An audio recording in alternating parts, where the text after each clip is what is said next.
This is Optimal Health Daily, episode 764, Minimal Wellness Dietary Principles, Part 2, Moderate Consumption, and Part 3, Plant-Based, both by Becca Shern of minimalwellness.com. And I'm Dr. Neil Malik, reading you some of the most popular health and fitness blogs out there, with permission from the websites. Now, in case you're confused about what I'm reading to you today, notice I said Part 2 and Part 3, and you're wondering, where did Part 1 go? I don't remember hearing that. Well, that's because I'm reading portions of Becca Shern's series of posts addressing minimal wellness dietary principles. So I'm actually just going to jump into Parts 2 and 3.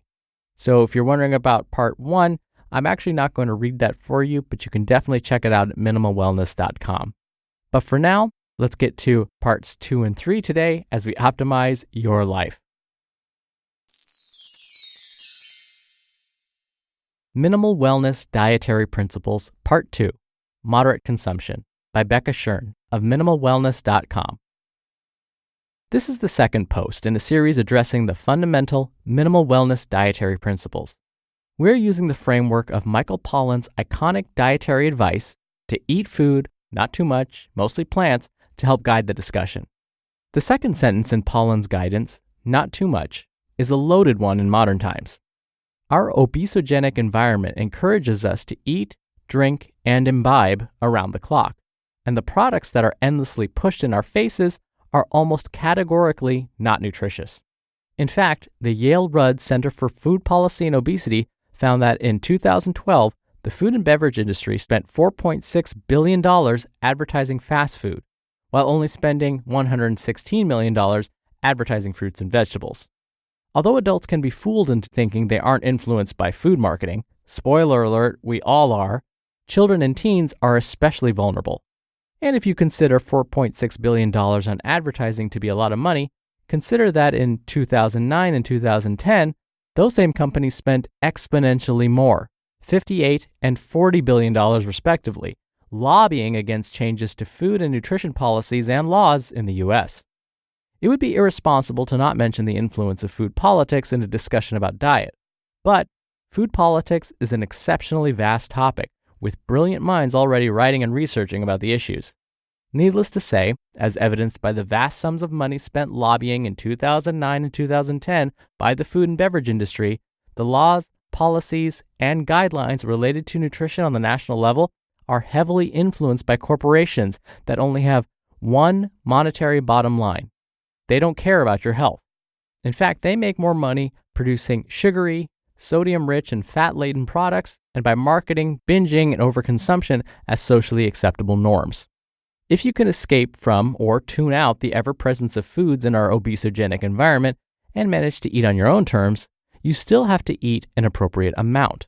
As a society, we overwhelmingly struggle with eating too much, as reflected by our current rates of obesity. Unfortunately, the standard recommendations of balancing energy in with energy out and calorie counting have proven ineffective. In fact, a calorie is not a calorie, as calories from carbohydrates, protein, and fat all affect our bodies in vastly different ways. What has been shown to be effective for weight management, keep in mind that weight gain, weight maintenance, and weight loss are all under this term weight management, is a combination of listening to or relearning your internal hunger and satiety cues, environmental tweaks, and altering the composition of your meals by drastically reducing sugar, reducing carbohydrates, and increasing healthy sources of fat. Reducing added sugar and carbohydrate intake may help improve hunger and satiety signaling from the body and your ability to respond to those signals appropriately. When your blood sugar levels fluctuate wildly, which happens when sugar and carbohydrate intake are too high, you feel a false sense of hunger and very real cravings for more carbohydrates. Bringing sugar consumption in line with the American Heart Association recommendations and reducing processed carbohydrate in the diet will allow your body to recalibrate and appropriately assess the food you are consuming, eventually leading to appropriate hormonal signaling. When hunger and satiety hormone signaling is reset, it is much easier to gauge how much food you should be eating and be able to respond to accordingly. If, however, we have spent years or decades overeating, we will need to go through a period of retraining our senses to what an appropriate amount of food is and what that actually feels like in our bodies. Minimal Wellness Dietary Principles, Part 3, Plant-Based, by Becca Shern of minimalwellness.com. The final point of discussion related to minimal wellness dietary principles is Pollan's directive, mostly plants. Investigations of all populations with better than average longevity have at least one unifying characteristic. The bulk of their diets come from plants. Usually these diets include copious amounts of vegetables, fruits, nuts, seeds, whole grains, and legumes. Many include seafood or other animal products, but those are usually used as a condiment or small addition to the meal. In other words, animal protein is almost never the center of the plate. In these plant-based, but not vegetarian or vegan diets, animal products like meat, fish, eggs, and dairy need only amount to 3 to 5 ounces per day to meet the vast majority of people's dietary needs. People following plant-based diets have lower rates of nearly every chronic health condition, including obesity, heart disease, cancer, and type 2 diabetes. The mechanisms behind the improved health outcomes are thought to be a result of diets high in plants being higher in fiber, antioxidants, monounsaturated fats, micronutrients, and prebiotics that help maintain a healthy gut microflora when compared to the standard American diet. Eating more plants will provide your body with tons of essential vitamins, minerals, and phytochemicals that will help increase your vitality. Who doesn't want to feel more alive and energetic? In addition to being better for human health, plant-based diets may also be less environmentally damaging. Animal sources of protein produce significantly more greenhouse gas emissions, contribute to antibiotic resistance, and expose those consuming them to hormones and toxins. And while consuming pasture-raised or wild-harvested animals is preferable to animals raised in concentrated animal feeding operations, their environmental impact is still far greater than that of plant sources of protein. As a species, we simply cannot continue to consume enormous amounts of animal products. We will max out the carrying capacity of the planet.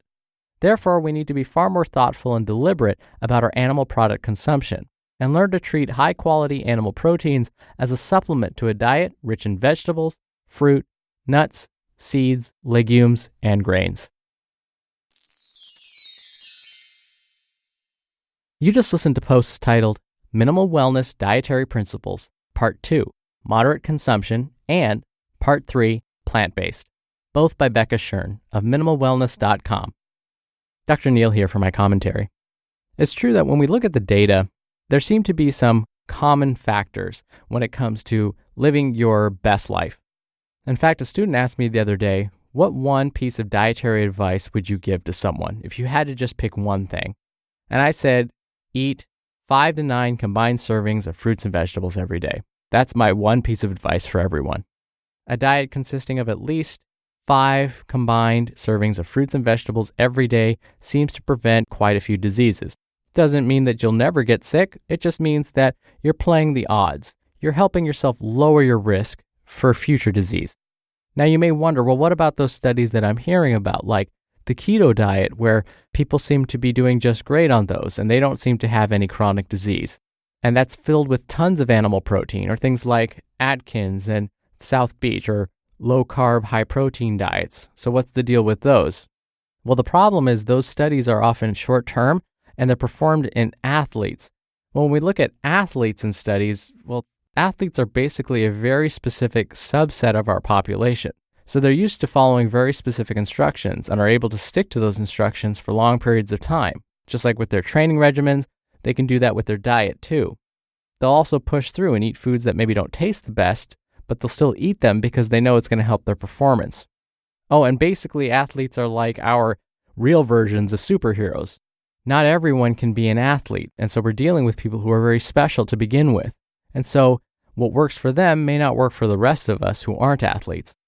And again, those studies are done in the short term, so we don't know what's going to happen over the long term to their bodies.